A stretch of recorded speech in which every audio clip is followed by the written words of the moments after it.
Hello दोस्तों, कैसे हो आप सब। उम्मीद है आप सभी बहुत अच्छे होंगे और आपकी तैयारी बहुत अच्छे से चल रही होगी। दोस्तों, क्लासेस का टाइम टेबल आपको पता ही चल गया होगा कि आपकी क्लासेस का टाइम टेबल चेंज हो चुका है। ये आपकी क्लास दोपहर 12 बजे होती थी, लेकिन अब डेली शाम को इसको 8 बजे कर दिया गया है। और आपकी मॉर्निंग में कोई भी क्लास नहीं होती थी, तो सुबह को 7 बजे आपकी हिंदी की क्लास की टाइम है और सुबह को 9 बजे आपकी रीजनिंग की क्लास।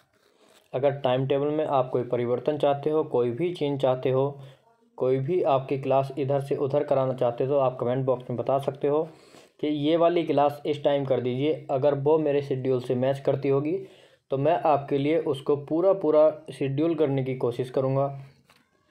तो दोस्तों, चलिए बात करते हैं हमने प्रैक्टिस सेट की। तो इसमें हमने 100 क्वेश्चन टारगेट किए थे और ये हमारे पॉलिटी के क्वेश्चन है। यहाँ पर आप देख सकते हो भारतीय राज्य व्यवस्था। तो संविधान से हमने 100 क्वेश्चन कवर किए थे जो अब तक के एग्जाम्स में पूछे गए क्वेश्चन हैं। वही क्वेश्चन को मैंने उठाया था और आपके लिए 100 क्वेश्चन का प्रैक्टिस सेट बना दिया था। 50 क्वेश्चन हम ऑलरेडी कर चुके हैं इसके पहले पार्ट में और ये सेकंड पार्ट होने वाला है हमारे इन क्वेश्चंस का।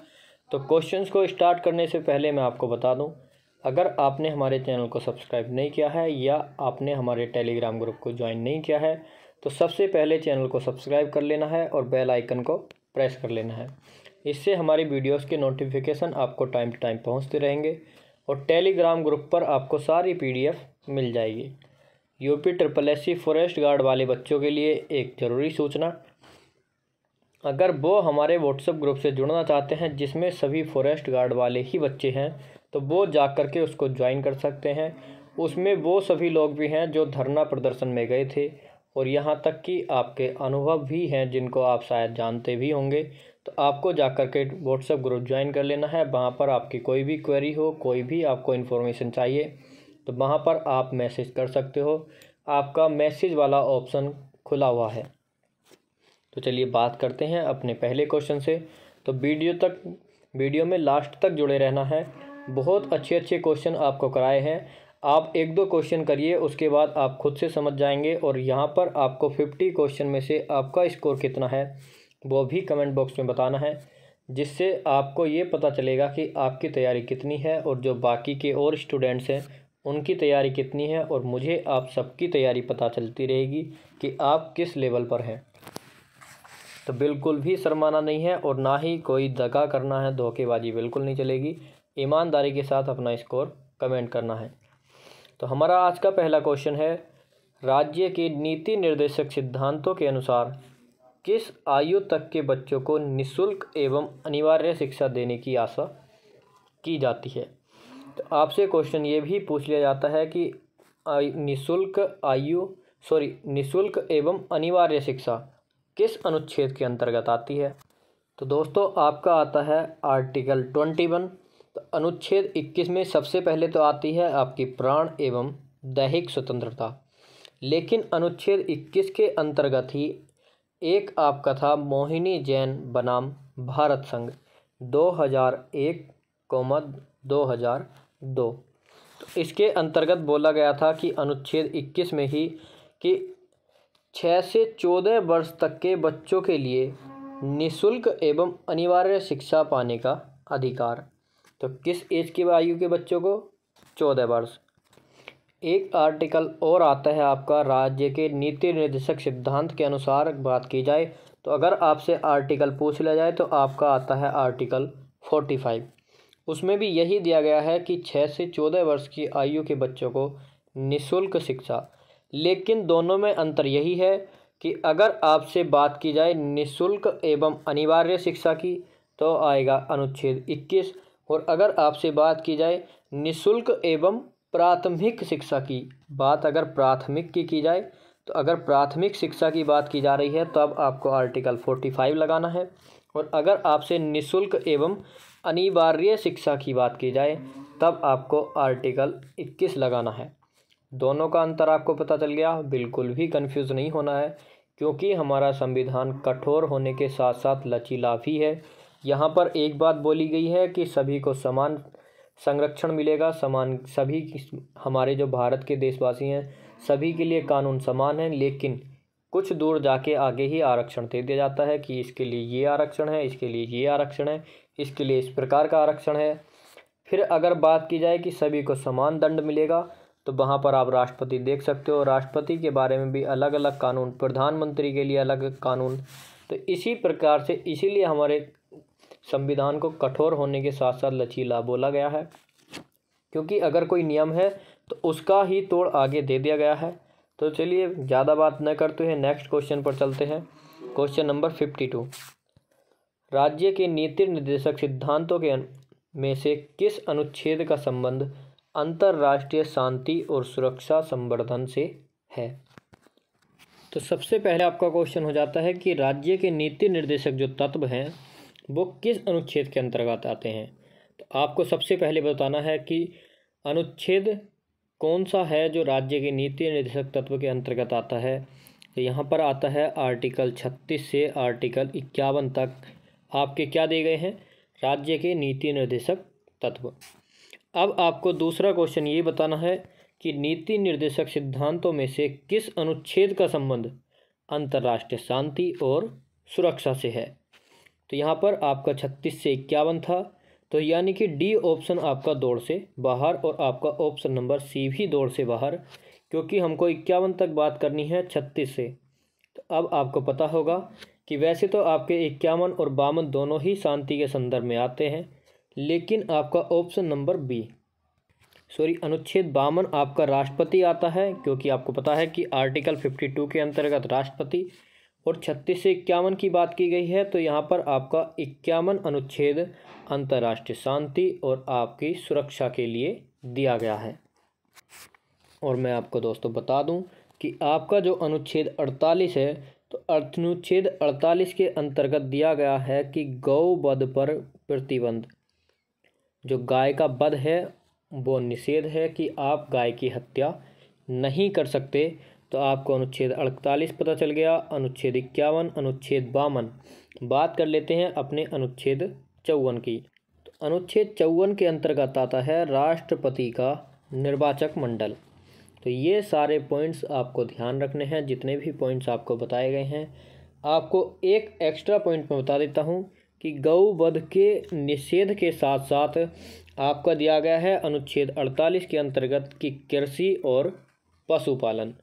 तो जो कृषि एवं पशुपालन संगठन का अधिकार दिया गया है वो है आर्टिकल 48 के अंतर्गत। नेक्स्ट क्वेश्चन आ जाता है आपका क्वेश्चन नंबर 53। तो 53 क्वेश्चन है कि नागरिकों के मूल कर्तव्यों की सिफारिश किस समिति ने की थी। तो नागरिकों के मूल कर्तव्यों की सिफारिश की थी राजनारायण समिति ने, बलवंत राय समिति, पटेल समिति या स्वर्ण सिंह समिति।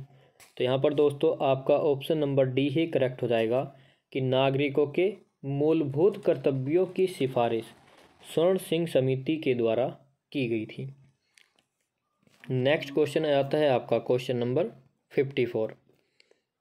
भारतीय संविधान में मौलिक कर्तव्यों की सूची निम्नलिखित में से किस भाग के रूप में जोड़ी गई थी। 4, 5, 2 या 3। तो मौलिक कर्तव्य कहाँ आते हैं, आप फटाफट बताइए कि किस भाग के अंतर्गत आपके मौलिक कर्तव्य दिए गए हैं। तो देखिए बात की जा रही है मौलिक कर्तव्यों की, ना कि मौलिक अधिकार की। तो जितनों ने बच्चों ने भी ऑप्शन डी टिक किया था सभी का यहाँ पर इनकरेक्ट हो जाएगा, क्योंकि बात की गई है कर्तव्यों की। आप लोग कर्तव्यों पर ध्यान नहीं देते हो, लेकिन अधिकारों की बात बहुत ज़्यादा करते हो। तो भाग 4 के क में दिया गया है आपका मौलिक कर्तव्यों के बारे में। अनुच्छेद अगर आपसे पूछता है तो अनुच्छेद आ जाता है आपका 51 का क, मौलिक कर्तव्य। लेकिन अगर बात की जाए मौलिक अधिकारों की तो वो आते हैं आपके भाग 3 के अंतर्गत और अनुच्छेद 12 से 35। नेक्स्ट क्वेश्चन की तरफ चलते हैं, क्वेश्चन नंबर 55। ये सभी पॉइंट्स आपको नोट कर लेने हैं। नेक्स्ट क्वेश्चन है हमारा, ऑप्शन आपको नहीं दिखाना है इतनी जल्दी, ऑप्शन आपको पीडीएफ में ही मिलेगा। भारत के प्रत्येक नागरिक का कर्तव्य होगा प्राकृतिक पर्यावरण का संरक्षण एवं सुधार। तो पर्यावरण का संरक्षण एवं सुधार किस कथन में दिया गया है कि भारतीय संविधान के किस अनुच्छेद में दिया गया है। अनुच्छेद 21, अनुच्छेद 48A, अनुच्छेद 51A या अनुच्छेद 56। तो दोस्तों मैं आपको अनुच्छेद 21 भी बता चुका हूँ, अनुच्छेद 51 का ए भी बता चुका हूँ कि अनुच्छेद 51 के ए में क्या दिया गया है, या 51 कै भी बोल सकते हो आप इसको। तो अब आपके पास दो रास्ते बचते हैं, ऑप्शन बी या ऑप्शन डी के साथ जाएं। तो अब आपको बताना है कि पर्यावरण संरक्षण किसके अंतर्गत दिया गया है। अगर आपको अनुच्छेद 56 पता है तब तो आप अपना क्वेश्चन आराम से कर सकते हो, और अगर आपको नहीं पता है तो फिर आपको थोड़ी सी प्रॉब्लम होने वाली है। तो चलिए मैं आपको बता देता हूँ कि अनुच्छेद 56 के अंतर्गत आता है राष्ट्रपति का कार्यकाल, और राष्ट्रपति का कार्यकाल होता है 5 वर्ष का। अब बचता है आपका लास्ट ऑप्शन अनुच्छेद 48 का कै। तो आपके अनुच्छेद 48 के कै के अंतर्गत ही दिया गया है कि इसमें पर्यावरण का संरक्षण एवं सुधार। अब आपसे सीधे सीधे क्वेश्चन पूछ लेगा कि अनुच्छेद 48 का ए या अनुच्छेद 48 का कै किस संविधान संशोधन द्वारा जोड़ा गया था। तो अनुच्छेद 48 का कै जोड़ा गया था 42वें संविधान संशोधन द्वारा, और ये हुआ था आपका 1976। तो आपका आंसर होगा 42वां संविधान संशोधन 1976। नेक्स्ट क्वेश्चन है आपका क्वेश्चन नंबर 56। भारतीय संविधान के किस अनुच्छेद में भारतीय नागरिकों के मूल कर्तव्य शामिल हैं। तो अब बात फिर से की गई है मूल कर्तव्य की। तो आपको मैंने पीछे बता ही दिया था कि 50 का कै है, 50 का कै, 51 कै या 51 कै। अगर आपने थोड़ा सा भी ध्यान से देखा होगा तो अभी अभी मैंने आपको बताया था कि भाग 4 का कै और अनुच्छेद 51 का कै किसके लिए आते हैं, आपके मूल कर्तव्य के लिए। तो ये एक आंसर एक नंबर आपको मिल जाता है फ्री फंड में। नेक्स्ट क्वेश्चन आता है आपका क्वेश्चन नंबर 57। संसद के 2 क्रमिक अधिवेशनों के बीच अधिकतम कितने समयांतराल की अनुमति है।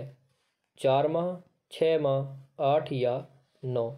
तो आपको पता भी होगा कि संसद के जो 2 सदन होते हैं या 2 अधिवेशन होते हैं, सदन नहीं अधिवेशन, तो जो 2 अधिवेशन होते हैं और उनमें कार्यवाही की जाती है तो उनके बीच का अंतर 6 माह से अधिक नहीं होना चाहिए। तो आपका ऑप्शन नंबर बी करेक्ट हो जाएगा कि संसद के 2 अधिवेशनों के बीच की अवधि 6 माह से अधिक न हो। तो दोस्तों आपको पता ही चल गया होगा कि क्वेश्चन आपके कितने अच्छे हैं। और दोस्तों सीधी सी बात है, जब आपके आए हुए क्वेश्चन हैं तो आपके एग्जाम में पूछे भी जा सकते हैं, क्योंकि क्वेश्चन नए नहीं बनते हैं, वही क्वेश्चन रिपीट होते रहते हैं। करंट के क्वेश्चन आपसे एक्स्ट्रा पूछ लिए जाते हैं, इसी चक्कर में आपको जीएस हार्ड लगने लगता है। और दूसरा रीज़न है कि जीएस का जो पोर्शन है वो बहुत वाइड है, बहुत बड़ा है। तो चलिए बात करते हैं नेक्स्ट क्वेश्चन की। अगर आपको क्लास अच्छी लग रही हो तो फटाफट लाइक कर देना और दोस्तों के साथ शेयर ज़रूर कर देना। आप लोग शेयर नहीं करते हो तो अपना भला नहीं करना है, कर भला तो हो भला। बिल्कुल ध्यान रखनी है ये बात कि अगर दूसरे का भला करोगे तो आपका भी भला होगा। अगर आपके साथ कुछ निगेटिव चीज़ें होती हैं फिर भी आपको पॉजिटिव रहना है, निगेटिव नहीं होना है। नेक्स्ट क्वेश्चन है, यदि किसी सामान्य विधेयक पर राज्यसभा और लोकसभा के बीच गतिरोध आ जाता है तो उसका समाधान कौन करेगा। राष्ट्रपति करेगा, मंत्रिपरिषद, संसद का संयुक्त सत्र या उच्चतम न्यायालय करेगा। तो बात की जा रही है राज्यसभा और लोकसभा के बीच की। जब उनमें गतिरोध, यानी कि आप ऐसे भी बोल सकते हो कि दोनों में लड़ाई हो गई, दोनों को किसी की बात नहीं मानने हैं, और जो संसद के अधिवेशन हैं राज्यसभा के और लोकसभा के वो रुक गए हैं, काम नहीं चल रहा है, तो फिर क्या होगा उस स्थिति में। उस स्थिति में काम आएगा आपका संसद का संयुक्त सत्र, फिर उनका निपटारा वही करेगा। नेक्स्ट क्वेश्चन आता है आपका क्वेश्चन नंबर 59। बताना है आपको कि एक वर्ष में कम से कम कितनी बार संसद की बैठक होना आवश्यक है। तो एक वर्ष में कितनी बार, 1 बार, 2 बार, 3 या फिर 4 बार। तो यहाँ पर आपका ऑप्शन नंबर बी करेक्ट हो जाएगा कि एक वर्ष में कम से कम 2 बार और उनके बीच की अवधि 6 माह से अधिक न हो। नेक्स्ट क्वेश्चन आता है आपका क्वेश्चन नंबर 60। राष्ट्रपति पद्धति में समस्त कार्यपालिका की शक्ति किसमें निहित है? बात की जा रही है राष्ट्रपति पद्धति में, तो राष्ट्रपति में होगी, कैबिनेट में होगी, व्यवस्थापिका या फिर उच्च सदन में होगी। तो देखिए, जब राष्ट्रपति पद्धति की बात की गई है तो राष्ट्रपति में ही समस्त कार्यपालिका की शक्ति निहित होती है, और मंत्रिपरिषद की बात की जाए तो वो होती है प्रधानमंत्री में। नेक्स्ट क्वेश्चन आ जाता है आपका क्वेश्चन नंबर 61। राष्ट्रपति पद के चुनाव संबंधी विवाद को किसे निर्देशित किया जाता है? तो देखिए, आपको मैंने बता दिया है कि राष्ट्रपति का निर्वाचक मंडल कहाँ है, किस अनुच्छेद के अंतर्गत है। मैंने आपको ये भी बता दिया कि राष्ट्रपति किस अनुच्छेद के अंतर्गत आता है। आपको राष्ट्रपति का कार्यकाल भी बता चुका हूँ, तो फटाफट बता दीजिए। एक क्वेश्चन और आपसे पूछ लिया जाता है कि भारत की तीनों सेनाओं का सेनापति कौन होता है? तो वो भी राष्ट्रपति ही होता है। और अगर राष्ट्रपति पद के चुनाव संबंधी विवाद अगर कोई हो जाता है तो उसको संसद के पास भेजा जाएगा, लोकसभा के पास, निर्वाचन आयोग या फिर उच्चतम न्यायालय के पास। तो देखिए, उच्चतम न्यायालय को ही सुप्रीम कोर्ट बोला जाता है या सर्वोच्च न्यायालय कह सकते हो। तो अगर राष्ट्रपति सबसे बड़ा पद है तो किसके पास जाएगा? सुप्रीम कोर्ट के पास। तो आपका ऑप्शन नंबर डी करेक्ट हो जाएगा, उच्चतम न्यायालय। नेक्स्ट क्वेश्चन आता है आपका क्वेश्चन नंबर 62। भारत में किसके चुनाव में आनुपातिक प्रतिनिधित्व चुनाव प्रणाली अपनाई जाती है? राज्यसभा सदस्य, विधान परिषद सदस्य, उपराष्ट्रपति या राष्ट्रपति। तो आपने जब राष्ट्रपति पढ़ा होगा तो वहाँ पर उसकी निर्वाचन प्रणाली पढ़ी होगी, निर्वाचक मंडल भी पढ़ा होगा। तो फटाफट बता दीजिए कि किसके में। तो आपका ऑप्शन नंबर डी करेक्ट हो जाएगा, आनुपातिक प्रतिनिधित्व चुनाव प्रणाली राष्ट्रपति के चुनाव में अपनाई जाती है। तो क्वेश्चन नंबर 62 का option number D. Next question आ जाता है आपका क्वेश्चन नंबर 63। राष्ट्रपति को निम्नलिखित में से कौन पद और गोपनीयता की शपथ दिलाता है? भारत का न्यायाधीश, प्रधानमंत्री, अटॉर्नी जनरल या फिर महाधिवक्ता। तो option number A he correct हो जाएगा, भारत का मुख्य न्यायाधीश। अब हमारे सामने बात आती है कि राष्ट्रपति की शपथ किस अनुच्छेद के अंतर्गत आती है। तो देखिए, चलिए मैं आपको बता देता हूँ। हालांकि हो सकता है कि आपका ये क्वेश्चन आगे पूछ लिया जाए कि राष्ट्रपति पद की शपथ किस अनुच्छेद के अंतर्गत है। तो ये है आपकी अनुच्छेद 60 के अंतर्गत। कार्यकाल आपका 56 था और आपका राष्ट्रपति का पद अनुच्छेद 52 था। योग्यता, अगर की योग्यता की बात की जाए तो ये आता है आपका अनुच्छेद 58। और पद और गोपनीयता की शपथ, अगर पद की शर्तें पूछ ली जाती हैं तो ये आती हैं आपकी 59 के अंतर्गत। पद और गोपनीयता की शपथ अनुच्छेद 60 और शर्तें 59। सबसे पहले शर्त रखी जाएंगी यानी शर्तें समझाई जाएंगी, तो शर्तें समझाएंगी 59 में और फिर आपको शपथ दिलाई जाएगी 60 में। तो सबसे पहले आपको पढ़ाया जाता है, फिर उसके बाद आपका एग्ज़ाम लिया जाता है। तो वही से आप समझ सकते हो कि आपको कंफ्यूज नहीं होना है कि पहले शर्त हैं या शपथ। नेक्स्ट क्वेश्चन की बात कर लेते हैं। तो आपका अगला क्वेश्चन है क्वेश्चन नंबर 64। तो 64 क्वेश्चन है कि जब राष्ट्रपति की मृत्यु हो जाए या राष्ट्रपति त्यागपत्र दे दे या अन्य कारणों से अपने कर्तव्यों को नहीं निभा सकता है तो उपराष्ट्रपति कितने समय तक राष्ट्रपति के रूप में कार्य कर सकता है? तो बताना है कि 5 वर्ष तक, 1.5 वर्ष, 1 वर्ष या फिर सिर्फ और सिर्फ 6 महीने। तो यहाँ पर आपका सही आंसर है 1 वर्ष, ऑप्शन नंबर सी। दूसरा पॉइंट यहाँ पर आपका ये क्लियर हो जाता है कि अगर राष्ट्रपति की मृत्यु हो जाती है तो आपसे क्वेश्चन पूछ लिया जाएगा या फिर राष्ट्रपति अपने कर्तव्यों को नहीं निभा रहा है या त्यागपत्र दे देता है या पद से हटा दिया जाता है, इस स्थिति में राष्ट्रपति के पद को कौन संभालेगा? तो आपको बताना है कि उस स्थिति में संभालता है उपराष्ट्रपति। अगर वहाँ पर उपराष्ट्रपति भी मौजूद ना हो तो उसके बाद नंबर आता है सर्वोच्च न्यायालय के मुख्य न्यायाधीश की, और अगर वो भी उपस्थित ना हो फिर तो वहाँ पर जो वरिष्ठ न्यायाधीश होगा फिर नंबर आता है उनका। और ऐसा होता नहीं है कि वो सभी के सभी नहीं हो, ऐसा हुआ भी है कि राष्ट्रपति ना हो और उपराष्ट्रपति भी ना हो, तो उस स्थिति में आ जाते हैं आपके मुख्य न्यायाधीश। नेक्स्ट क्वेश्चन की तरफ चलते हैं, क्वेश्चन नंबर 65।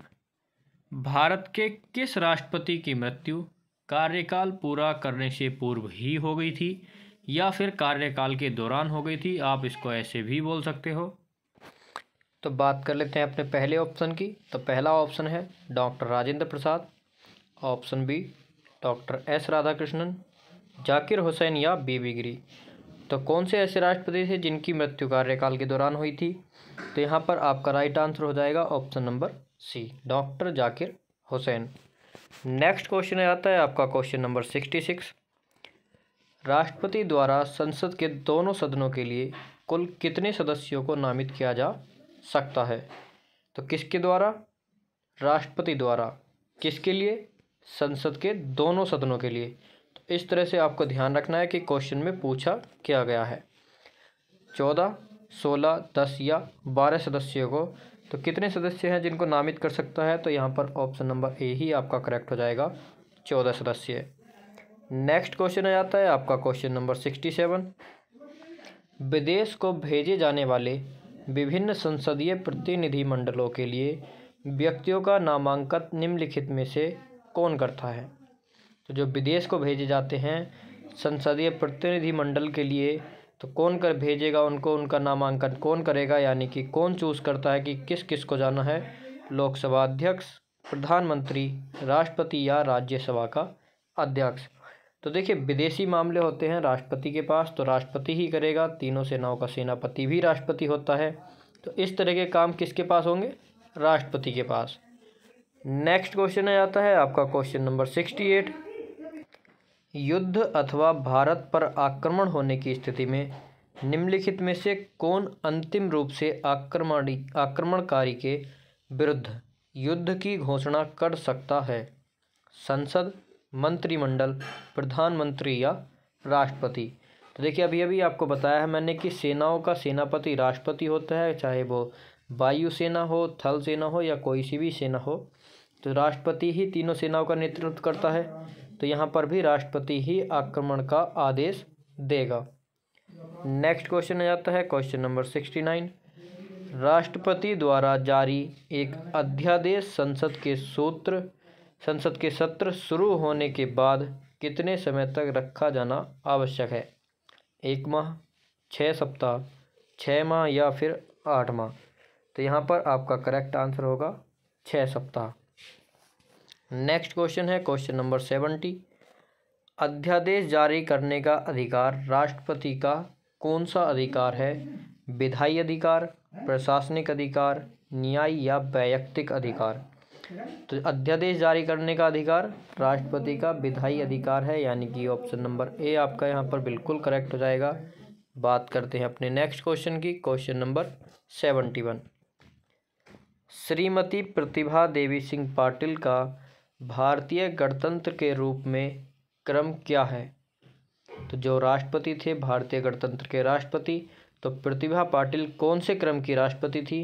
10वां, 11वां, 12वां या 13वां। ऑप्शन नंबर सी, 12वीं राष्ट्रपति थी। नेक्स्ट क्वेश्चन है क्वेश्चन नंबर 72। निम्नलिखित में से किसी भौगोलिक क्षेत्र को अनुसूचित क्षेत्र घोषित करने का संवैधानिक अधिकार किसको है? राज्यपाल, मुख्यमंत्री, प्रधानमंत्री या राष्ट्रपति। तो भौगोलिक कोई क्षेत्र है, अगर उसको अनुसूचित क्षेत्र घोषित करना है तो ये अधिकार सिर्फ और सिर्फ आपका दिया गया है राष्ट्रपति को। तो देखिए राष्ट्रपति से बहुत सारे क्वेश्चन आपके आ गए हैं। तो यहाँ से लगभग आपके जो अनुच्छेद से अलग क्वेश्चंस पूछे जाते हैं थ्योरी से उठा करके राष्ट्रपति से रिलेटेड, वो सभी आज आपके कवर होने वाले हैं।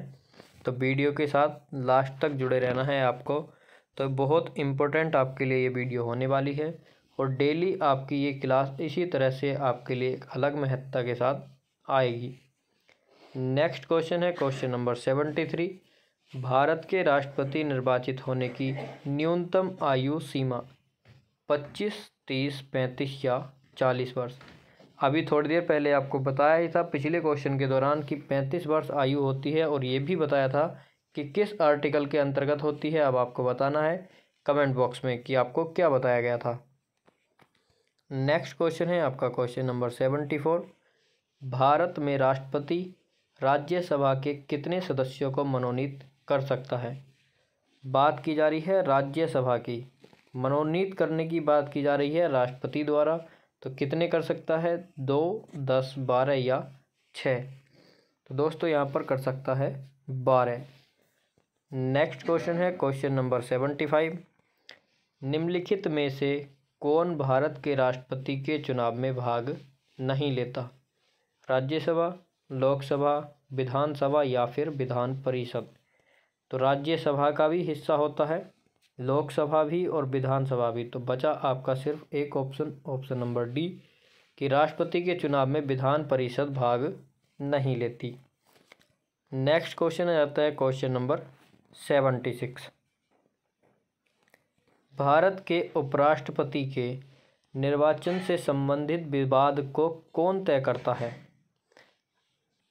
राष्ट्रपति करेगा, निर्वाचन आयोग, सर्वोच्च न्यायालय या फिर राज्यसभा अध्यक्ष? तो राष्ट्रपति से रिलेटेड करता था हमारा सुप्रीम कोर्ट। अब बात की जा रही है उपराष्ट्रपति की, तो कौन करेगा? तो देखिए, जैसे राष्ट्रपति का होता है वैसे ही उपराष्ट्रपति का भी सर्वोच्च न्यायालय ही करेगा। तो ऑप्शन नंबर सी आपका यहाँ पर करेक्ट हो जाएगा। नेक्स्ट क्वेश्चन है, भारत के उपराष्ट्रपति को पदच्युत करने का संकल्प निम्नलिखित में से कहाँ प्रस्तावित किया जा सकता है? केवल लोकसभा में, संसद के किसी भी सदन में, संसद की संयुक्त बैठक में या केवल राज्यसभा में? तो ये हो सकता है केवल और केवल राज्यसभा में। नेक्स्ट क्वेश्चन है क्वेश्चन नंबर 78। किसने 2 पूर्ण अवधियों के लिए भारत के उपराष्ट्रपति का पद संभाला? डॉक्टर एस राधाकृष्णन, बीबी गिरी, वीडी जत्थी या एम हिदायतुल्ला? तो क्वेश्चन नंबर 78 का राइट आंसर हो जाएगा कि 2 पूर्ण अवधियों के लिए भारत के उपराष्ट्रपति का पद डॉक्टर एस राधाकृष्णन ने संभाला था। नेक्स्ट क्वेश्चन आ जाता है हमारा क्वेश्चन नंबर 79। तो फटाफट आंसर कीजिए कि अपनी पदावधि समाप्त होने से पूर्व उपराष्ट्रपति को उसके पद से हटाने का अधिकार किसे है? राज्यसभा को, लोकसभा को, संसद या फिर उच्चतम न्यायालय को? तो देखिए, ये है संसद को, यानी कि ऑप्शन नंबर सी। उपराष्ट्रपति को अगर पद से हटाना हो तो संसद हटा सकती है। नेक्स्ट क्वेश्चन है क्वेश्चन नंबर 80। राज्यसभा के लिए राष्ट्रपति द्वारा कितने सदस्य नामित किए जाते हैं? तो बात की जा रही है राज्यसभा की। तो यहाँ पर राइट आंसर होगा आपका ऑप्शन बी 12, अभी अभी आपको बताया था। नेक्स्ट क्वेश्चन आता है क्वेश्चन नंबर 81। निम्नलिखित में से किसे संघ शासित क्षेत्र का राज्यसभा में प्रतिनिधित्व है? तो दिल्ली व पौंडीचेरी का है संघ शासित क्षेत्र का राज्यसभा में प्रतिनिधित्व, लक्षद्वीप व चंडीगढ़, दमन दीव व दादर नागर हवेली या इनमें से किसी का भी नहीं है? तो यहाँ पर आपका ए ऑप्शन ही करेक्ट हो जाएगा कि दिल्ली व पौंडीचेरी संघ शासित क्षेत्र का राज्यसभा में प्रतिनिधित्व है। नेक्स्ट क्वेश्चन है क्वेश्चन नंबर 82। निम्नलिखित में से किसकी अध्यक्षता असदस्य द्वारा की जाती है? लोकसभा, राज्यसभा, विधानसभा या फिर विधान परिषद? तो यहाँ पर आपका बिल्कुल करेक्ट आंसर है Rajya Sabha, option number B. Next question है क्वेश्चन नंबर 83। बताना है कि लोकसभा द्वारा पारित धन विधेयक राज्यसभा द्वारा भी पारित मान लिया जाता है यदि उच्च सदन उस पर किसी समय सीमा में कार्य संपादन न कर सके। 10 दिन, 14 दिन, 30 या 40 दिन? तो मैं आपको बता दूं, यदि लोकसभा द्वारा पारित धन विधेयक राज्यसभा द्वारा भी पारित मान लिया जाता है यदि उच्च सदन उस पर 14 दिन समय में कार्य संपादन न कर सके, तो 14 दिन बाद खुद से ही वो कार्यान्वयन हो जाता है। नेक्स्ट क्वेश्चन आता है क्वेश्चन नंबर 84। धन विधेयक पारित करने के लिए राज्यसभा को कितना समय दिया जाता है? 14 दिन का समय, 15, 12 या सिर्फ और सिर्फ 3 दिन का समय? तो उसको दिया जाता है 14 दिन का समय। किस लिए? धन विधेयक पारित करने के लिए किसको दिया जाता है? राज्यसभा को। नेक्स्ट क्वेश्चन है क्वेश्चन नंबर 85। लोकसभा द्वारा विचारार्थ भेजे गए वित्त विधेयक को राज्यसभा अधिकतम कितने समय तक रोके रख सकती है? लोकसभा ने अगर भेजा है तो राज्यसभा कितने समय तक उसको अपने पास रख सकती है रोक करके? समय सीमा है 1 माह, 1 वर्ष, 7 दिन या फिर 14 दिन। तो वो रख सकती है सिर्फ और सिर्फ 14 दिन। अगर लोकसभा ने कोई विचार भेजा है वित्त विधेयक से रिलेटेड तो राज्यसभा कितने दिन रखेगी? सिर्फ और सिर्फ 14 दिन। नेक्स्ट क्वेश्चन है आपका, निम्नलिखित में से कौन सदन का सदस्य हुए बिना इसके अध्यक्ष के रूप में कार्य कर सकता है? तो लोकसभा का अध्यक्ष, भारत का उपराष्ट्रपति, विधान परिषद का सभापति या विधानसभा का अध्यक्ष। तो यहाँ पर आपका ऑप्शन बी करेक्ट होगा, भारत का राष्ट्रपति सदन का सदस्य हुए बिना भी अध्यक्ष के रूप में कार्य कर सकता है। नेक्स्ट आ जाता है आपका, राष्ट्रपति आंग्ल भारतीय समुदाय के कितने प्रतिनिधियों को लोकसभा में मनोनीत करता है? 2, 4, 6 या 12। तो ऑप्शन नंबर ए ही आपका करेक्ट है कि आंग्ल भारतीय समुदाय के 2 प्रतिनिधियों को लोकसभा में मनोनीत कर सकता है, लेकिन अब ऐसा नहीं है, ये 2 आंग्ल समुदाय वाला काम कर दिया गया है ख़त्म। नेक्स्ट क्वेश्चन है क्वेश्चन नंबर 88, लोकसभा के निर्वाचन क्षेत्रों का सीमा निर्धारण पहली बार निम्नलिखित में से किस सन में किया गया था? तो बात की जा रही है कि लोकसभा के निर्वाचन क्षेत्रों का सीमा निर्धारण 1970, 1972, 1976 या फिर 1977। ऑप्शन बी ही आपका करेक्ट है कि लोकसभा के निर्वाचन क्षेत्रों का सीमा निर्धारण पहली बार 1972 में किया गया था। नेक्स्ट आ जाता है आपका क्वेश्चन नंबर 89, कौन सा संवैधानिक संशोधन राज्यों से चुने जाने वाले लोकसभा के सदस्यों की संख्या बढ़ाने से संबंधित है? छठा तथा 22वां, 13वां तथा 38वां, 7वां तथा 21वां और 11वां तथा 42वां। तो कौन सा है फटाफट बताना है आपको। तो यहाँ पर आपका 7वां तथा 21वां संवैधानिक संशोधन राज्यों से चुने जाने वाले लोकसभा के सदस्यों की संख्या बढ़ाने से संबंधित है। नेक्स्ट आ जाता है आपका क्वेश्चन नंबर 90, किस राज्य का लोकसभा एवं राज्यसभा में प्रतिनिधित्व सबसे अधिक है? उत्तर प्रदेश, मध्य प्रदेश, महाराष्ट्र या आंध्र प्रदेश। तो आपको पता ही होगा कि हमारे उत्तर प्रदेश का ही लोकसभा एवं राज्यसभा में प्रतिनिधित्व सबसे अधिक है। नेक्स्ट आ जाता है क्वेश्चन नंबर 91, वर्तमान में किस राज्य का लोकसभा में अधिकतम सदस्यों की संख्या के हिसाब से दूसरा स्थान? तो सेकंड स्थान पर कौन है? बिहार, महाराष्ट्र, मध्य प्रदेश या फिर आंध्र प्रदेश। तो दूसरे नंबर पर है महाराष्ट्र।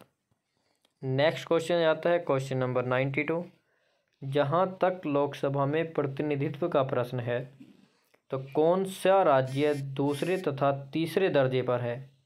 महाराष्ट्र तथा आंध्र प्रदेश, मध्य प्रदेश तथा तमिलनाडु, मध्य प्रदेश तथा महाराष्ट्र और बिहार तथा महाराष्ट्र। तो दूसरे नंबर पर कौन था? फटाफट आंसर कीजिए। मध्य प्रदेश तथा तीसरे पर तमिलनाडु। चलते हैं नेक्स्ट क्वेश्चन की तरफ। क्वेश्चन नंबर 93, निम्नलिखित में से कौन सा राज्य लोकसभा में अनुसूचित जनजातियों के सर्वाधिक प्रतिनिधि निर्वाचित करता है? तो लोकसभा में अनुसूचित जनजातियों के सर्वाधिक प्रतिनिधित्व आंध्र प्रदेश करता है, बिहार, मध्य प्रदेश या फिर महाराष्ट्र। तो ये करता है मध्य प्रदेश। नेक्स्ट क्वेश्चन है क्वेश्चन नंबर 94, निम्नलिखित में से कौन सा एक लोकसभा का सर्वाधिक बड़ा क्षेत्रफल के हिसाब से पूछा जा रहा है? तो क्षेत्रफल के हिसाब से लोकसभा का सर्वाधिक बड़ा निर्वाचित क्षेत्र कांगड़ा, लद्दाख, कच्छ या भीलवाड़ा। तो ये है आपका Ladakh, option number B. Next आ जाता है क्वेश्चन 95, लोकसभा के लिए वर्तमान में निर्वाचित किए जाने वाले सदस्यों की अधिकतम संख्या कितनी है? तो लोकसभा के लिए बतानी है आपको 250, 140, 543 या फिर 550। तो राइट आंसर होगा आपका यहाँ पर 543। 95 का ऑप्शन नंबर सी आपका बिल्कुल करेक्ट हो जाएगा। और नेक्स्ट क्वेश्चन है आपका क्वेश्चन नंबर 96। निम्नलिखित लोकसभाओं में से किसने 5 वर्षों से अधिक की अवधि तक कार्य किया? तो 5 वर्षों से अधिक की अवधि तक कार्य किसने किया? चौथी लोकसभा, पाँचवीं लोकसभा, छठी या फिर आठवीं लोकसभा? तो ये थी आपकी पाँचवीं लोकसभा जिसने 5 वर्षों से अधिक की अवधि तक कार्य किया था। तो यहाँ से आपको पता चल जाएगा लोकसभा का कार्यकाल 5 वर्ष। नेक्स्ट है कि भारत के प्रधानमंत्री पद के लिए उम्मीदवार की कम से कम कितनी उम्र होनी चाहिए? तो आपको प्रधानमंत्री के लिए न्यूनतम उम्र की आवश्यकता कितनी होगी? 25, 30, 35 या 40? तो यहाँ पर प्रधानमंत्री पद की आयु है 25 वर्ष। अगर आप 25 वर्ष के हो तो आप प्रधानमंत्री पद के लिए चुनाव लड़ सकते हो, लेकिन उसके लिए बाकी एलिजिबिलिटी भी आपके पास होनी चाहिए। तो नेक्स्ट क्वेश्चन है क्वेश्चन नंबर 98। किस प्रधानमंत्री ने एक बार पद से हटने के पश्चात दोबारा पद संभाला था? जवाहरलाल नेहरू ने, लाल बहादुर शास्त्री, इंदिरा गांधी या फिर मोरारजी देसाई? तो इंदिरा गांधी ने एक बार पद से हटने के बाद फिर से पदभार संभाला था। तो कौन है वो? इंदिरा गांधी है। नेक्स्ट क्वेश्चन है क्वेश्चन नंबर 99। संसदीय शासन प्रणाली में वास्तविक कार्यपालिका शक्ति किसके पास होती है? संसदीय शासन प्रणाली में संसद के पास होगी कार्यपालिका की वास्तविक शक्ति। प्रधानमंत्री, राष्ट्रपति या फिर नौकरशाही? तो ये होती है आपकी प्रधानमंत्री के पास। और मैंने आपको बता भी दिया था कि किसके पास होती है समस्त शक्ति यानी कि वास्तविक शक्ति, तो वो प्रधानमंत्री के पास ही होती है। और आज का ये लास्ट क्वेश्चन है क्वेश्चन नंबर 100। तो जैसे कि हमने 100 क्वेश्चन का टारगेट किया था, आज हमारे 100 क्वेश्चन कंप्लीट हो जाएंगे। तो बात कर लेते हैं अपने लास्ट क्वेश्चन की कि कोई व्यक्ति संसद के किसी भी सदन का सदस्य हुए बिना केंद्र में कितनी अवधि तक मंत्री रह सकता है? 3 महीने, 6, 1 वर्ष या जब तक प्रधानमंत्री चाहे तब तक रह सकता है? तो देखिए, अगर वह सदन का सदस्य हुए बिना भी केंद्र में अगर मंत्री है तो सिर्फ 6 महीने तक वो रह सकता है। तो दोस्तों आज हमने अपना टारगेट कंप्लीट कर लिया 100 क्वेश्चंस का।